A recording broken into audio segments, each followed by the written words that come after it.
Apple likes to call a lot of its products Pro. There are several Pro Macs out right now, along with Pro iPhones, iPads and AirPods, even Pro software. So how do these actually help professionals, and do they really merit the Pro moniker? Let's start off with Apple's AirPods Pro earphones. They first came out in 2019, then the second generations were released in 2022. I've owned them for about 3 years now, and while they're magnificent noise-cancelling earbuds with a really pleasant sound quality, I can confidently say they are not suitable for professional use in almost any setting. The first problem that comes up is actually the latency you get when using these with proper audio or video editing apps. When I edit using AirPods Pros in Final Cut, there's an extra quarter of a second or so I have to wait when I play or pause the clip I'm working on. My MacBook Air has the Apple M1 chip in, so I really doubt it's a problem created by the laptop. Quarter of a second is not a long time, but it certainly adds up. I can really feel the slowness caused by having to connect to the AirPods if I want to edit audio live on my computer. In terms of what actually plays through the earphones, the AirPods Pros do have pretty decent sound. The noise cancellation is among the very best money can buy, and can make a busy train sound like a quiet office building, which is super impressive.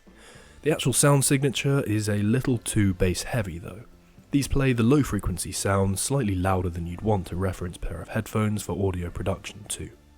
For working audio, you generally need a really flat frequency response, so you can be sure other people are going to hear pretty much the same thing you have once the project is finished. Hold on though, just because they're supposed to be a pro audio device doesn't mean they're built for those who work in audio exclusively. Perhaps the AirPods Pros were meant to be for busy professionals on conference calls throughout the day. They do have a half-decent microphone and can last over 24 hours with a few charges from the case every now and again. What I've realised though is that these hardly have better microphones than the regular AirPods. In fact, I listened to several comparisons between the latest AirPods and the AirPods Pro versions, and it wasn't possible to tell which sounded better. So overall, not a pro device. Sorry. AirPods Pros are markedly better than regular AirPods, don't get me wrong, but these aren't much more useful in a professional setting at all. Next up, the Pro iPhones. This is going to divide some of you in the comments, but I'm convinced the Pro iPhones do count as professional devices in some areas. The iPhone 11 Pro, released in 2019, was the first Pro-tier iPhone. It was released alongside the iPhone 11, which Apple marketed as the regular iPhone, even though it was a pretty stripped-down model compared to the last regular iPhone, which was the iPhone XS. There's been a Pro iPhone released every year since then, and we're up to the iPhone 16 Pro now. The Pro iPhones always cost a few $100s more than the regular models do. For the extra cash you'll get a better display. The Pro models currently have twice the refresh rate the base models do. You'll also get a better camera with an extra lens, the telephoto one for extra zoom shots. The camera is where I think a lot of the Pro value lies. Yeah, perhaps the 2019 11 Pro wasn't cut out for professional filmmaking, and it might not fully merit the Pro title, but from about the 13 Pro onwards, the cameras in iPhone started to get really close to professional grade in some areas. Obviously, recording video is a part of my job as a YouTube creator, and I need to get reasonably high quality shots for B-roll and close-ups of certain computers and whatnot to fit into my videos. My iPhone 13 Pro Max is absolutely able to fulfill this role. I can shoot 4K 60fps video even in ProRes format using any of the 3 lenses provided. I have external lighting and a stabilized tripod for filming too, but those are things you'd need to add to any camera to get decent shots. Speaking of stabilization, the iPhone is incredible at optical image stabilization, where even if you're walking and filming, you can get very smooth shots. So yeah. For my profession, which is pretty low-level video production, I find the Pro tier of iPhones pretty useful actually. It's worth paying that Pro price tag for something that can improve your workflow if you're in video production at a similar level to me. One last thing about the Pro iPhones actually. We've had a LiDAR scanner on the back of all Pro iPhones since 2020's iPhone 12.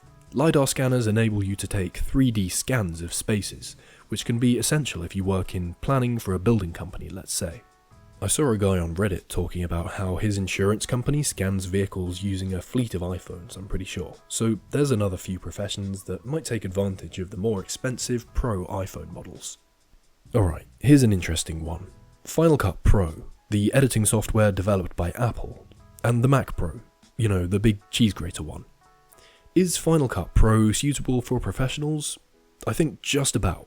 but it's really not the film industry level piece of software a lot of Apple enthusiasts claim it might be. I've used Final Cut Pro to edit almost all of my videos over the last year and a half. It's great for editing reasonably short-term projects on one computer, as long as that computer is a Mac, of course. Final Cut Pro isn't great if you want to edit from multiple PCs at one company, which is something that can be tackled pretty easily if you use an enterprise account on Premiere Pro, for example. So Final Cut is a bit more of a semi-pro product in some senses.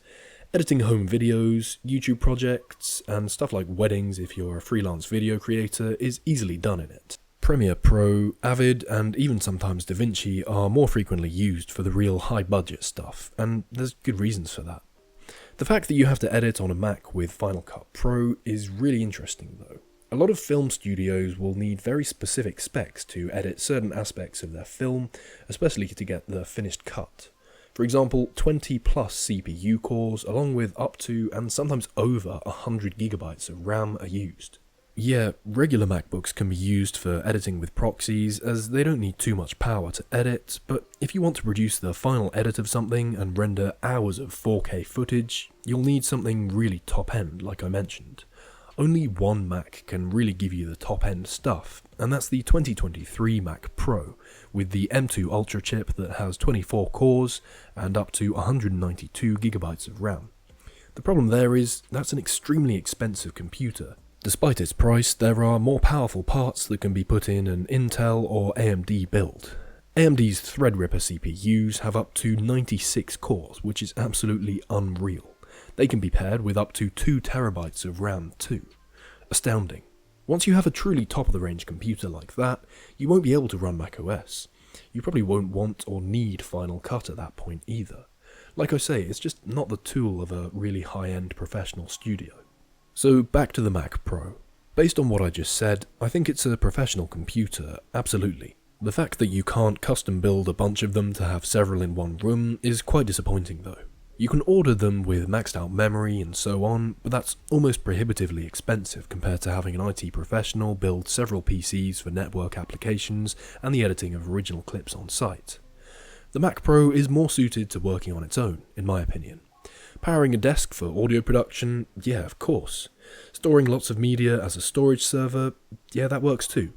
I'm not going to go into depth on the whole 3D rendering thing, as I don't have time to talk about GPUs, comparing Apple Silicon to Nvidia and what have you, so I'm going to leave it there for today. A lot of what I've discussed today comes down to my opinion, so I can appreciate that not everyone has the same point of view, of course. Let me know what you think about Apple's Pro products in the comments. Thanks for watching, as always, and thanks especially to my incredible patrons. If you'd like to contribute financially to the channel, the link's in the description down below. The What's on Your Screen Discord server is a good place to talk about tech in general, so if that's your kind of thing, head on over. I'll see you next week.